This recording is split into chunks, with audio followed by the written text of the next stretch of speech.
কয়বার করি? এখন প্রশ্ন হইল, বলেন তো নবীর কি গুনাহ আছে নাকি? আমার নবী নয়, কোন নবী গুনাহ চিন্তাও করে নাই। সমস্ত নবী নিষ্পাপ, এরা মাসুম। আল আম্বিয়াউ মাসুমুন, সমস্ত নবীরা নিষ্পাপ। গুনাহ তো দূরের কথা, গুনার কল্পনাও তারা করে নাই। অথচ আমার নবী দৈনিক 100 বার তওবা করতেন। আস্তাগফিরুল্লাহ আল্লাযী লা ইলাহা ইল্লা হুয়াল হাইয়ুল কাইয়্যুম ওয়া আতুবু ইলাইহি, অথবা আস্তাগফিরুল্লাহ আস্তাগফিরুল্লাহ আস্তাগফিরুল্লাহ, অথবা আস্তাগফিরুল্লাহ ওয়া আতুবু ইলাইহি, অথবা লা ইলাহা ইল্লা আনতা সুবহানাকা ইন্নী কুনতু মিনাজ জালিমিন। এটাও তওবার দোয়া। এটাও কি? কিন্তু আমরা কই দোয়া, দোয়া ইউনূস আলাইহিস সালাম। এরপরে নামাজের মধ্যে দোয়া মাসুরা আছে কি? এই দোয়া মাসুরা তওবার দোয়া। আল্লাহুম্মা ইন্নী যালামতু নাফসি, হে আমার রব, আমার নফসের উপর আমি জুলুম করেছি, গুনাহ করেছি। আল্লাহ গো, আমাকে আপনি মাফ করে দেন, আপনি না বড় দয়াবান ক্ষমাশীল।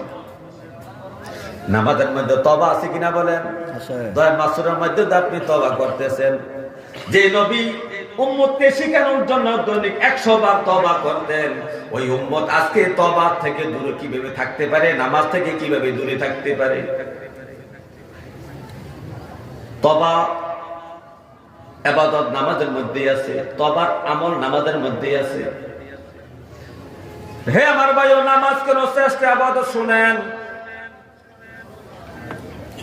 নামাজ হলো আসসালাতু মিরাজুল মুমিনিন, নামাজ আল্লাহর সাথে দিদার, মুমিনের জন্য দিদার। আরে আমার নবীজি আল্লাহর সাথে মেরাজ করেছেন। আসো মোল্লা, আপনার আমার তৌফিক দেন, আসো মোল্লা যাওয়া, এই যোগ্যতা আপনার আমার নাই। নবীজি উম্মতের জন্য দরদি, উম্মতের ব্যথায় ব্যথিত নবী। নবী চিন্তা করেন, আমি আমার রব্বে কারীমের সাথে কথা কইলাম, দিদার করলাম, মাওলার সাথে কথা আদান প্রদান করলাম, আমার উম্মত কি করবে না? তখন মেরাজের মধ্যে নবীজি আল্লাহর সাথে কথা বলতে যায়, যা বলছিলেন আত্তাহিয়াতু লিল্লাহি ওয়াস সালাওয়াতু ওয়াত তাইয়্যিবাত। এই যে আত্তাহিয়াতু তাশাহুদ করছেন, এই তাশাহুদটা মেরাজের ঘটনা। মেরাজের রাতে আল্লাহ এবং নবীর মধ্যে যে কথাবার্তা হয়েছে, কথাবার্তা হইল তাশাহুদ। আর আপনার আমার জন্য এই তাশাহুদটা নামাজের মধ্যে দিয়ে দিয়েছেন। বৈঠকে তাশাহুদ ফরি কিনা? এই তাশাহুদ পড়াটা হলো মালিকের সাথে কথা বলা, মালিকের দিদার করা, মালিকের সাথে কথা বলা।